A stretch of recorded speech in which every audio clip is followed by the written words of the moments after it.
Timothée Chalamet has done the rounds talking about Dune Part 2, of course, because we're fast approaching its release. I think this film will be absolutely epic. I really enjoyed Part 1, and I'm here for Part 2. I do think it's going to be great. Interestingly, he's come out and said, hey, actually, Dune Part 2 and Dune in general is a cautionary tale of religious zealotry. Yep, obviously. But it's interesting because this will maybe be lost on some people who will pick it up from this. So I thought we'd take a look at it, see what he gets right, what he gets wrong. Maybe we'll get it all right. We'll take a look and have a look at this and see. So hit subscribe if you're new here, folks. Turn the bell notifications on. And please do follow me over on Twitter if you don't get notifications here. He also says about Part 3. He's teasing Part 3. He's teasing the evolution. Nudge, nudge, wink, wink. So, yeah, interesting. They've made a really big effort to discuss Part 3 on the lead up to this film. It was never announced. It was never confirmed. This was only ever going to be Part 1, Part 2, from what we know anyway. But Denis Villeneuve has been doing a lot of discussing of Part 3.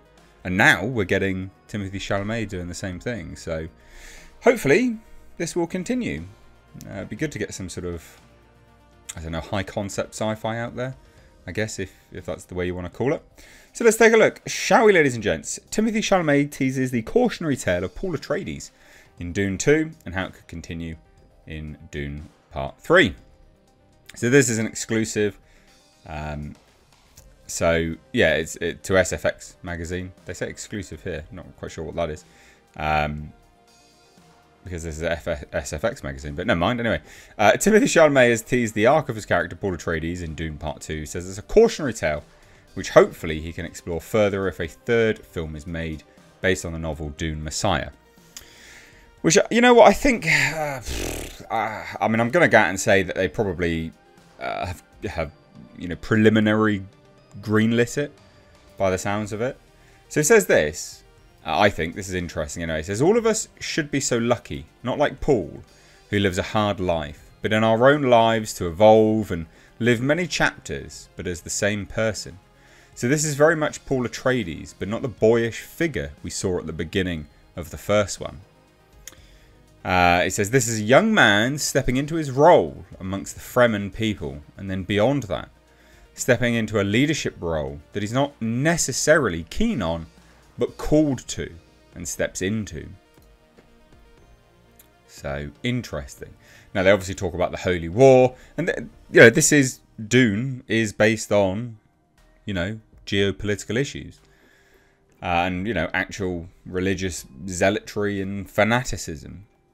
So it says this is a warning against religious fanaticism and worship of leaders or charisma, like we see all too commonly in the world today, because it's tempting and it's an easy way out, but this is very much a cautionary tale, which isn't obvious. I mean, it is obvious, for goodness sake.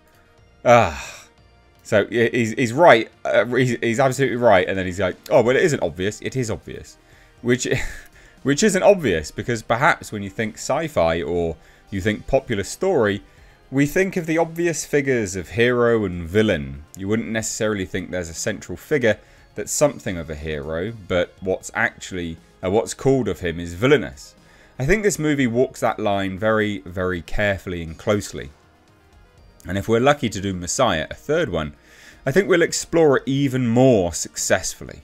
I think this movie would have to have a certain amount of success for that to happen. I bloody knew it. They preliminary greenlit it.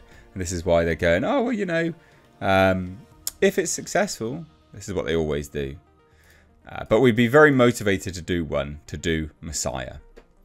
So there you go. I mean, look, he is right. He's not wrong, you know, when he discusses the cautionary tale of religious zealotry and things like that. But it is obvious. It's obvious to anyone who knows anything about anything, I guess. It's not very... I don't know how to word it, to be fair. I mean, it's patently obvious that that's what it is about. I mean, the setting alone is pretty obvious. And I am interested in the fact that Hollywood chose fit to include the religious zealotry in it and fanaticism, because you'd think that that'd be something which they wouldn't necessarily want to. And you'd think that that's something which they would steer clear of. I mean, yeah. I mean, even just using the words jihad and stuff like that, it's not something which you would consider Hollywood wanting to do or use or anything along those lines. But this is promising at the very least. It's very much a cautionary tale. You know, it's warning against religious fanaticism. I mean, it is. Talking about the fact that they're trying to sort of walk a fine line, which makes some sense because you still need characters to be empathetic. You still need to, you know, look at those characters and feel something. So walking that line is interesting. I'll be surprised if they... I don't know what this movie's going to do financial wise. It's too difficult to gauge off the first one. Because the first one was released, like, was it mid-pandemic or was it tail end of pandemic? I can't remember. But it was released at a weird time where things were opening up in certain markets.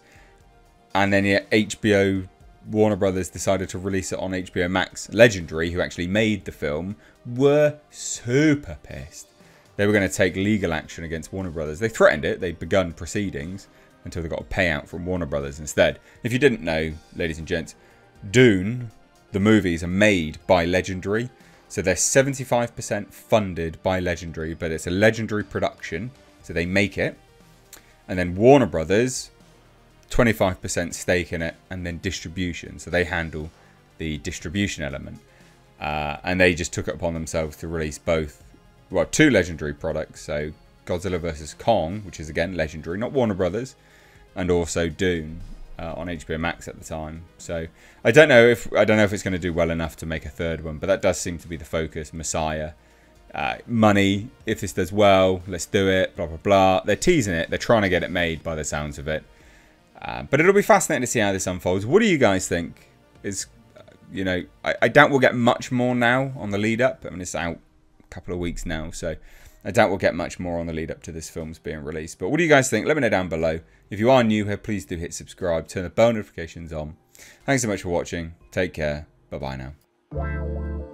Hello there, folks, and apologies for interrupting the video, but I just wanted to let you know that I have merch once again. Yes, MrHshop.com is my brand new merch store, and as you can see, we've got some of the old designs, but there are some absolutely fantastic brand new designs.